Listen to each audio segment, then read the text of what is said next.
الحمدللہ رب العالمین والصلاة والسلام علی سید الانبیاء والمرسلین اما بعد فاعوذ باللہ من الشیطان الرجیم بسم اللہ الرحمن الرحیم الصلاة والسلام علیک یا رسول اللہ وعلی آلک واصحابک یا حبیب اللہ الصلاة والسلام علیک یا نبی اللہ وعلی آلک واصحابک یا نور اللہ۔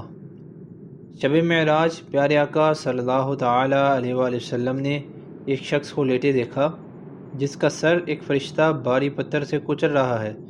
جب وہ پتھر سر پر مارتا ہے تو اس کا سر پاش پاش ہو جاتا ہے اور پتھر دور جا کر گرتا ہے۔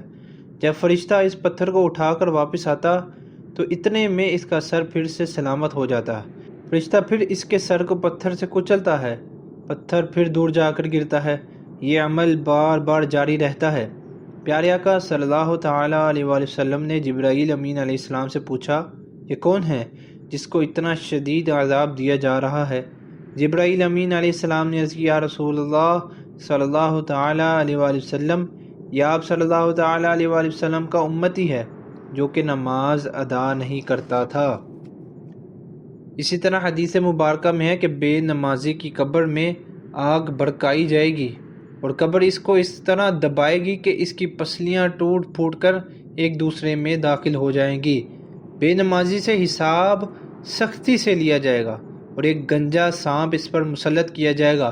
جب وہ ڈنگ مارے گا تو بندہ 70 ہاتھ زمین میں دھنستا ہی جائے گا، پھر یہ لوہے کے ناخن استعمال کر کے اس کو باہر نکالے گا، پھر ڈنگ مارے گا تو یہ پھر 70 ہاتھ زمین میں دھنستا جائے گا۔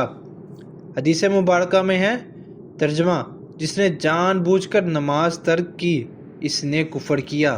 اس کا مطلب یہ نہیں کہ نماز نہ پڑھنے والا کافر ہو جاتا ہے، بلکہ اس سے مراد وہ بندہ جو نماز کو فضول سمجھتا ہے، حقارت کی نظر سے دیکھتا ہے یا نماز کے بارے میں معاذ اللہ کہتا ہے کہ یہ تو وقت ضائع کرنا ہے، یہ ویسے ہی ٹکرے مارنا ہے، ایسا بندہ بالکل کافر ہو جاتا ہے۔ ارکان اسلام کو حقارت کی نظر سے دیکھنے والا دائرہ اسلام سے خارج ہو جاتا ہے۔ البتہ اگر ایک بندہ نماز نہیں پڑھتا، اس میں اپنی غلطی سمجھتا ہے، کوتاہی سمجھتا ہے، ایسا بے نمازی دائرہ اسلام سے خارج تو نہیں ہوگا، البتہ وہ شخص کبیرہ گناہ کا مرتکب کہلائے گا اور سزا کا مستحق ہوگا۔ صلو علی الحبیب صلی اللہ تعالی علی محمد صلی اللہ تعالی علیہ وآلہ وسلم۔